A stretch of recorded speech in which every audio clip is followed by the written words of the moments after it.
Hi, Lexa. How are you? Hi, I'm good. How are you? I'm good. Welcome to Surreal. Thank you. I'm so excited to be talking to you. I'm so excited to have you here. How was your day? It was good. I'm so happy we finally have this interview because we've been trying. I think Then it's just like the default of living in Madrid. I thought after living in London, Madrid would be a bit more calm, but I'm going to be honest with you. I haven't had proper sleep for Oh, no, a for month sure. now. Like the dynamic here of like work hard, play hard, we really Work hard, play harder. eating work hard, play harder, 100%. And the thing is, I always think like I wake up thinking, oh, I'm gonna have a chill day.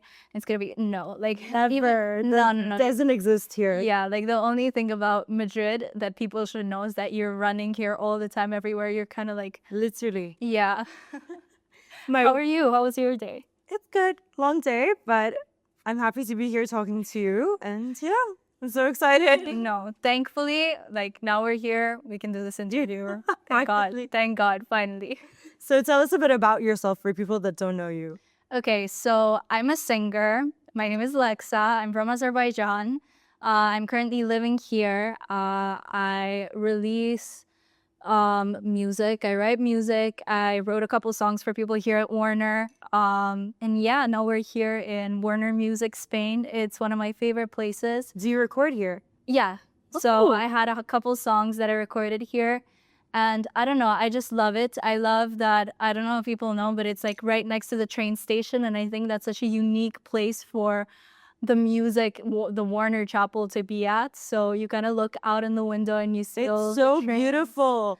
Yeah. When I walked into this room, I was like, wow, like it feels like I'm like in another universe. It's so beautiful, even though I got lost walking in. But it's fine, it won't go bad. Yeah, and I was late as always, so obviously guide you through it. No, It's fine. but yeah, no, it's such a creative space. I love coming here even to work with other artists, like if I'm helping with music or songwriting. I just love being here. Like I think the energy here is unmatchable. How did you get into music? Okay, so I kind of been in music my whole life. So it all started, I think, with piano lessons at 4. And to be honest, I was like classically trained and I hated it. But the like traditional Azerbaijani parent like move that, oh, you have to play the piano and it's so nice and elegant. So they enrolled me into a music school, into a conservatory. And I was playing the piano and I realized that I just love writing lyrics. So every single time, ever since I was a kid, I was just at my house writing lyrics in my notebook. And then when my mom had like noticed that I'm basically all I'm doing is writing music, and I kept on telling her like I want to sing. And at first, because it's a bit of a taboo profession in Azerbaijan for a woman to be a singer, a lot of people think it's like, yeah, a little bit not the best profession for a woman. So she was a bit hectic about it. But then after she saw that I'm very passionate, she said, okay, she enrolled me into the vocal classes. I fell in love immediately with singing and just expressing myself through music. And yeah, ever since then it started with the festivals and the contests and releasing songs, and it has never stopped, honestly. How did you navigate the stigma around music and being a singer in Azerbaijan? I think that's actually one of my main goals of being a singer in this century of Azerbaijan, because by the way, Azerbaijan is changing a lot. Like you could not compare it to what it was 10 years ago, to what it was even 5 years ago, because we're constantly like adapting, we're getting westernized, and not in a bad way. We still have a very strong cultural, like traditional Muslim Middle Eastern mindset, in a sense that, I don't know, women have to be women, men have to be men. But I think over the past couple of years, for example, now we have nightlife, and now we have way more musicians and creative people. And so one of my main goals when I was starting out, because it didn't start out like that. A lot of people were like, oh, it's just a hobby, like she's gonna grow out of it. It was to kind of like prove that to be a singer, you don't have to be vulgar. You don't have to be kind of, sexualized in a way. And it can all still be very elegant and just be about expressing yourself through your voice and connecting with other people. So that was my main goal, kind of like breaking down that stereotype that a singer is something inappropriate or something. You And know? how are you finding it so far?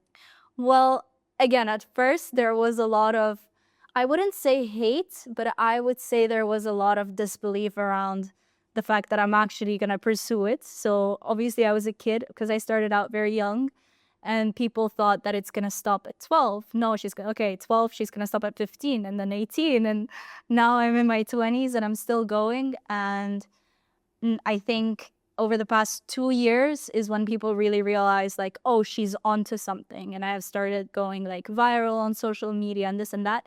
And I'm very happy that now I'm actually getting a lot of comments where Azerbaijani like girls and boys are texting like, oh, we need more people like her. Like, look, like she is an example of what an Azerbaijani artist could be like, you know? And I'm very happy whenever I see like such comments. It's really what keeps me going. Or I get DMs where there are little girls telling me like, you are the reason why my parents have allowed me to start singing. And it's genuinely like what I have hoped to reach, and I'm reaching it now, so I'm very happy. See, talking about stereotypes, there's also another like kind of stereotype when it comes to like artists and singers, is that they don't really pursue an educational route.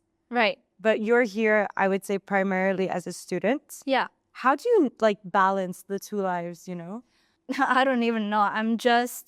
I cannot, I think the music industry and the entertainment industry in general is one of the hardest industries to be in. First of all, like the entry point is extremely hard. It's not like, oh, you can get an internship and you can just start working. I don't know, for example, if you want to go work in a bank, like you can just build yourself up from there. No, here it's kind of all depends on your network. It really is a strategic play of how you present yourself, especially if you're a starting artist. You have no listens, you have no followers, and people in this industry are literal sharks. So they're gonna be mean to you. You have to be very good with criticism, very good with backlash and failing over and over again until like it's literally like punching a wall until you make a little bit of a hole, and then from there it's like your hope and you keep on building. So music has always been my end point, and I always knew that no matter where I go, no matter what I do, I'm gonna still keep on being a musician because I can't avoid it. But yeah, I think it's also very important to have a safety net, and that is where university comes in and education comes in. So also kind of like defying the idea that a woman who is a singer cannot have the proper education. Like, no, I have studied at Eglon, I have done an international baccalaureate, I speak 6 languages, you know, like you can still do a lot and you can still have this passion. But before, I studied at Berkeley. So I started off with a completely music route. I was studying vocal performance, music business, and I kind of stopped myself and I thought, okay, at some point, a degree is not going to get me to where I want to be, which is the stage. Like, I'm not going to come to the same Warner and be like, hey, I graduated from Berkeley, make me famous. No. And yeah, so that is when the idea of having a safety net and pursuing something I'm also passionate about, which is psychology and sociology, came about, and that is how I'm here. See, you said that the music industry heavily relies on networks. Yeah. Do you think that it can somewhat be like elitist because of that? I would say it really depends on the country. Mostly, unfortunately, yes, because a person who has connections is always gonna outrun the person who is starting out middle of nowhere. It's really like you have to find a way to climb up and reach those people. And obviously, like if, say, tomorrow the president of a huge record label, one is gonna come up and be like, oh, my daughter is very talented and we've been friends for ages. Obviously, the girl is gonna get the spot, whereas there's another artist somewhere in, I don't know, Uzbekistan, and it's way harder for them. But like, I think if you put enough of an effort to stand out, to just put yourself out there, everything is absolutely possible and you can still reach the right people. You mentioned you speak 6 languages. Yeah. And you sing in 3. Yeah. Which are you most comfortable with? What languages are they? Okay, so thing is, in Azerbaijan, it's very easy because you have 3 as a default. Yes. So you Russian. Russian, Turkish. Turkish, Azerbaijani, obviously. Yeah. And now, over the past few years, English is also being incorporated. So if you go to Baku, everyone is speaking English perfectly. And then I also know French. Not as good now, but when I studied in Switzerland, I was fluent. And then I came here, and French has helped me a lot to learn Spanish because I did not even know how to say like hola, gracias. And I went to Valencia. So Berkeley has a year abroad program in Valencia. God. No, you don't understand. Like I arrived. I can imagine Oh the my God. language barrier. It was so embarrassing because I arrived and I had to do all my like visas and this when I was already there. And I'm going to these like places where everybody speaks Spanish and they scream at you. They're like, "Where are your documents?" And I'm like, "No, I don't know." Like, No hablas español, no hablas español. I could not even say that. But yeah, French has helped me a lot to quickly like adapt because they're kind of similar. But now whenever I try to speak French, I speak Spanish. So yeah. No, I can totally relate to the language mix. But yeah, singing wise, which would you say you're most like comfortable with? See, it really depends. Actually, a lot of advices I'm getting from like my manager and everyone in the industry is stick to one language and basically like build a whole portfolio in one. But since I write my songs, I really cannot stick to one because, for example, the kind of emotion I'm feeling in the moment, I feel like I can only explain it in Russian, or I get like an idea of a sentence in English and it means the song is going to be in English, or a story where, I don't know, there's a Spanish person who inspires me, or a movie. I'm going to try to incorporate Spanish, and it's always like a mix, but mostly English probably. What would you say like your songwriting process consists of? Really like really random things. Like I could be walking in a park, I could be watching a movie, I could be remembering something from my own life and it would inspire me. For most singers or musicians, it starts with the melody. People hear the melody first or they play the piano. For me, it's the other way around because I usually think of a lyric and I say, oh, that would sound so nice in a song, in a chorus, in a verse. And I write down this sentence, and from the sentence comes the story. And then from the whole, like if I build the verse, the chorus, the bridge, then I start building the melody. See, I've taken a look at your music Oh. and I've listened to your songs. Obviously, I don't speak Azerbaijani or Russian, so some things I couldn't understand. But I can tell that a lot of your songs are about love. Yeah. Is there a reason? I mean, I think honestly, love is in everything. Like as cringe as it sounds, honestly, love is in everything. Love is what inspires us. And if I'm writing about love per se, obviously I'm a very emotional person. If you can't tell, like I'm very and I still believe I'm very naive when it comes to love. I want to believe that, I don't know, there's gonna be this one person that is gonna, like stories. Like I believe in Prince Charming and everything.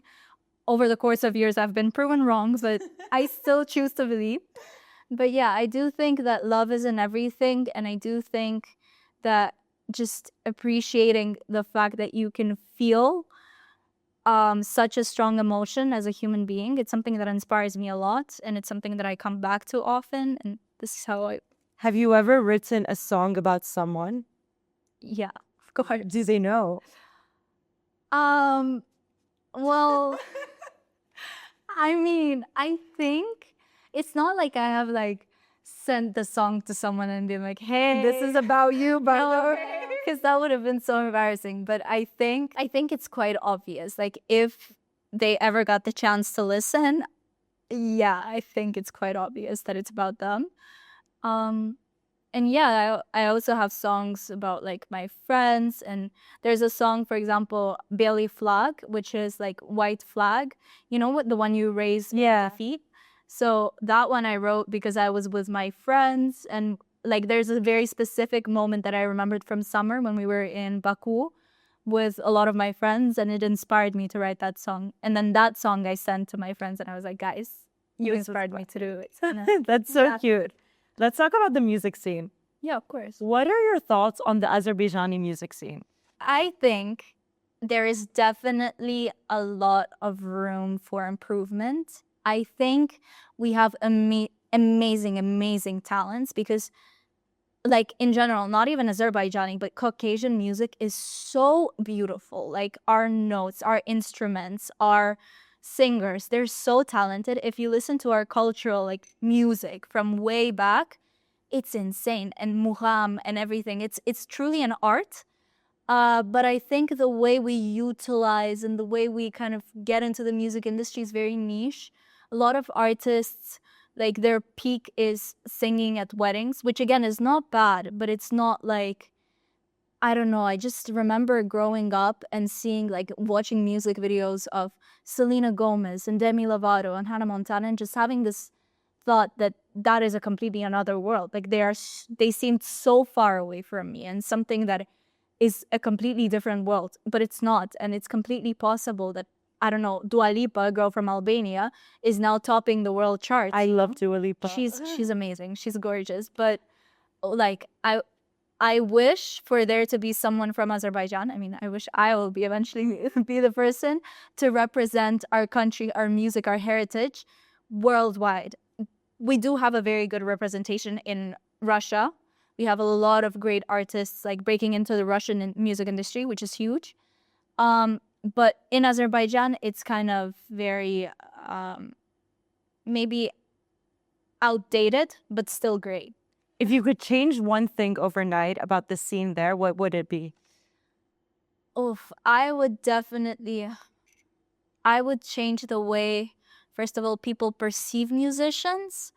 And secondly, I would love to bring record labels. I would love to bring people who are truly invested in this industry to start routing people from Azerbaijan, from Georgia, and start to westernize it a bit. That is definitely what I am trying to do. So Eurovision happened earlier this month. Yes. And Azerbaijan were a part of it.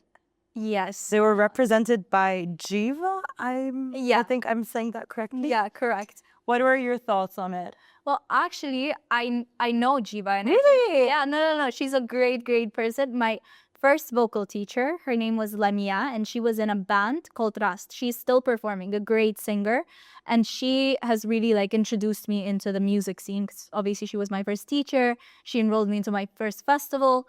And Jiva was her backing vocalist. So she was kind of like singing duets with her and everything. Every single time I would come into the rehearsals, she would be there. So she's a great, great person. She's so funny. She's so nice. I think it was very well deserved for her to go. But as for the song, I think we could have done better. I think it definitely needed something more vibrant. But Jiva was great. What do you think of Eurovision in general? Eurovision in general. I think it's a great contest. I actually had like a huge dream of going there. Like it brings very nostalgic memories for me. I think it's one of the best concerts. Not concerts, festivals. Yeah. Contests. Yeah. Do you think it has gotten a bit too political over the years? Like there were some rumors of Azerbaijan actually pulling out, I think earlier or like late 2025, if I'm not wrong. Right. I think with everything happening in the world now, people are really forgetting the point of Eurovision. Like even, and I'm not saying anything because I'm very far from politics. I'm a musician. But even when this girl from Israel a few years back was performing and people were like throwing stuff on stage and they were giving her a lot of hate. Again, I'm not saying like which side I'm supporting or anything. I'm just saying this contest should be about music. This contest should be about uniting the whole world through art. And yeah, over the past couple of years, I don't know whether it's the people from within or from the audience or from the view, I really don't know what's happening. What I do know is that it has become a bit political, unfortunately. As an artist, do you yourself feel supported or do you feel like you need to build everything on your own? I mean, every single time I told people I want to be a singer, they would like look at me and they were like, are you sure you want to go down that route? And I was like, yeah.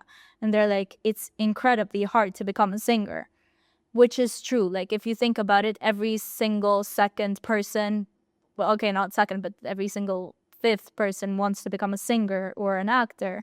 And it's a very competitive industry. There are millions of other girls who are even more talented than me. And it's really about perseverance. So having that said, I do think that people in this industry, they have to be harsh with you. They have to turn you down. So coming to your question, yes, obviously I've heard so many no's. I've heard so many like, oh, you're not talented. Oh, please stop. Nah, nah, nah, nah. But again, it's just I think even if I would sit down, which sometimes I even have, and I would have told myself, stop singing, stop performing, I'm done, I'm leaving it. Give me a week. It's a hard path, but I am so grateful that I knew exactly where I'm headed all my life. You're very active on social media. Yeah. That's actually how I came across you. But do you think social media helps you as an artist, or does it dilute the industry? I think, well, actually, a lot of people that I have talked to, it's actually funny because I have a podcast as well, and usually I'm on the other side interviewing people in the industry. Well, today you're the one getting interviewed. So now I kind of feel uncomfortable. I'm like, okay, well, this feels a bit weird. But a lot of people in this industry, so when I've been talking to, for example, Jose Maria Barbat, who is the president of Sony Spain and Portugal, huge person in the industry, he always said like, oh, it's a great time to be in this industry because it's so easy to promote yourself on social media and it's so easy to do this and that and just keep posting. But if you think about it, it became so much easier to get into this industry. So everyone now is trying to post and it's also a concept of I'm in my room. It's kind of like the hater theory, you know, if you're an account that nobody can see and you're kind of in your room writing hate comments, it's not the same as you coming up to a person and being like, oh, I hate you. I think you're ugly. So I think it's the same with what is happening in the artist world, which is a lot of people who want to become artists. They lock themselves up in their room and they just start posting. And obviously the competition has risen and it's kind of great that it became easy. But it's also, in my opinion, a huge setback because people who, like, I don't know, 30 years ago, it would be harder, but it would be more straight to the point. So let's talk about you as an artist. When you put your music out there, what scares you most? Being judged or being ignored? Because like now I'm thinking of like all these people in the room putting their music. Yeah. You know, like they always say bad publicity is good publicity. And that is something I truly think is true. No, I 100% agree with that statement. Yeah, exactly. So like doing something controversial, doing something that's out there and being judged is not per se a bad thing because people are still going to be talking about you.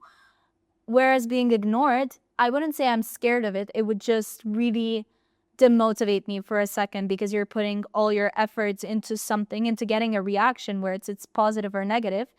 And instead of an emotion, you get nothing. And that I think is when it kind of plateaus into, oh, well, if I'm giving an input, I'm supposed to get an output and I'm getting nothing. Yeah. And for artists, it's very important to get kind of like an energy back. Yeah. So yeah, I would say I'm more concerned about being ignored. But how do you like respond to the negative energy, the hate comments, the criticism? I don't know. I don't really, like, again, I truly believe that bad publicity is good publicity. I believe that every single hate comment, it's like raising my algorithm. So even more people are going to see it. So I'm like, okay, keep writing it, you know, it's good. But it's funny because I know that, for example, my mom, she loves like reading all the comments and she's like, doesn't every parent though? You don't understand. I'm getting like screenshots like user 995, delete that message from your account. I'm like, Mom, I have not even seen this. Like, why are you sending it to me? She's like, no. In our mentality, that is unacceptable. Like, they cannot say that to you in Azerbaijan. I'm like, bro, nobody even knows who user 995 is. Like, why do you care? So it's probably someone in their room, like alone. I swear, yeah. So it's kind of like, I don't know. It's funny. She's my manager, kind of. So she always has an eye out for it. But me personally, I don't care. I kind of like it. What's the harshest criticism you've gotten that has like had some sort of truth to it? Ooh, that's a good question. Okay, I have a story. So I came here my first year to Madrid, And that was kind of my breaking point because I just left Berkeley. And again, in Berkeley, I was studying music, and it's a huge music school. So there's Juilliard for classical, and there's Berkeley for contemporary. Yeah. And I came here, I was kind of at a breaking point. I didn't really know what I was doing, whether I should stop music, whether I shouldn't. I just knew I wanted to do music in general. And I meet this guy who was working in the music industry. His name is Francisco. And he is very straightforward. He's kind of like a Miami. He works in like record labels, whatever. And he's bringing it back to Venezuela, I think. And I'm sitting with him at dinner, and he's just asking me questions. He's like, oh, what do you want to be? What do you want to do? And I'm like, I want to be a singer. And he's like, okay, what are your next steps? Like, when is your next single? How many demos do you have? Whatever. And I'm just sitting there being like, no, I have like 2 demos. I have, I don't know what I'm going to do next. Maybe a festival, maybe a this, like very, very, like I just had an image and I had no next step. And he looks at me, he's like, okay, do you want to be a singer or do you just want to be famous? And I look at him, I'm like, well, I want to be a famous singer. He's like, okay, then start doing something. Like, I came here, I could help you, but you have nothing in your like portfolio. You have no demos that you could show me right now. You have like, you don't even know what your next step is. And I think that was the moment it hit me. And he was like, I'm going to help you, but you're going to have to work. You're going to have to put in the work even when nobody is watching. It's not like, oh, I have videos on Instagram and they're going viral. No, like when you meet someone, you have to have 30 demos, 40, just ready to show them. Yeah, because you never know. Like I could walk out of here and there would be, I don't know, Bruno Mars, you know, something. So yeah, that was the biggest like wake up call. And he's a very great friend of mine. He has helped me a lot. Have you ever felt like misunderstood as an artist? Yeah, a lot. A lot. I get really annoyed when people are telling me like, oh, okay, like you have sung and enough, like you have tried it, it didn't work out in the first year, so stop. I think a lot of people don't understand that people break out at their 30s. They become artists, I don't know, at their late 20s, 30s, whatever. They put years of effort, and that is the beauty of it. Like, I don't want to be an artist who has one hit song and I'm a one hit wonder. No. Yeah. I wanted to be a slow build, and I'm kind of enjoying the fact that I have already I've been working constantly for over 10 years, and only now am I getting the recognition. See, I always say this, but I'm like, this might be very controversial, but like overnight successes aren't sustainable whatsoever. Yeah. If they are overnight, there's so much work. If they do sustain, I mean, there's so much work in the background that you probably haven't seen. But one video going viral is not going to last. I hate to break it to you. Of course. No.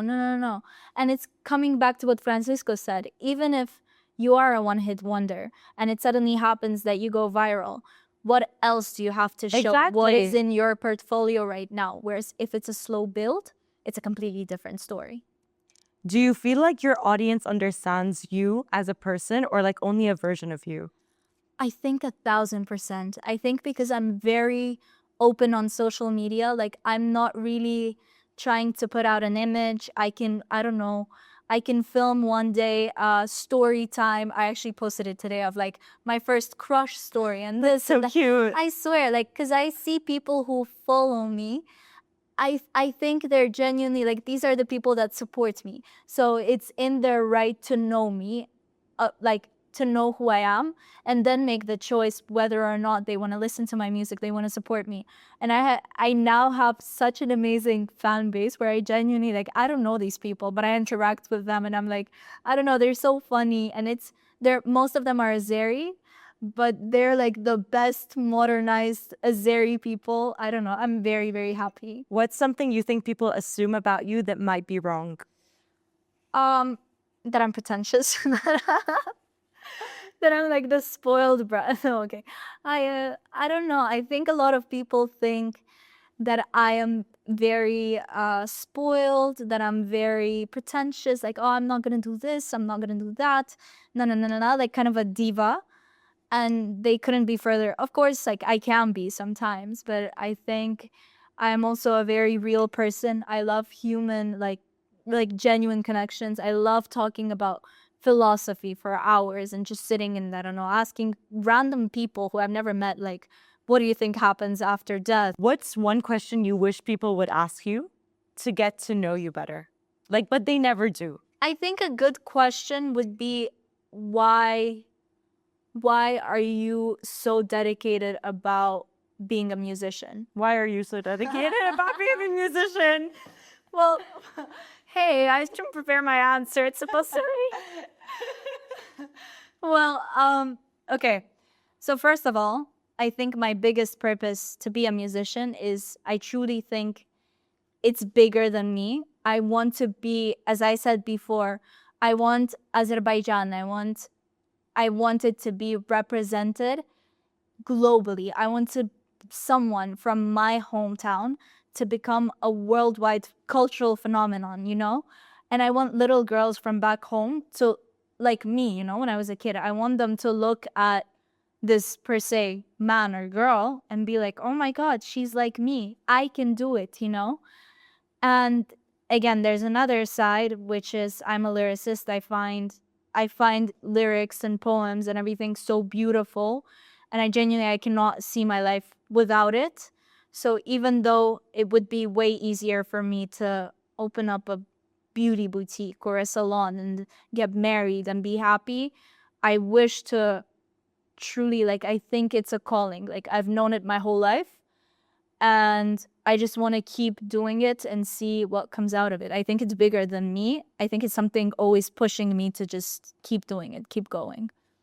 So yeah. Thank you so much for your time, Lexa. No, thank you so much for having me. I hope I did okay. No, you did amazing. Thank you everyone for listening. This is Surreal with Farah. Bye. Bye.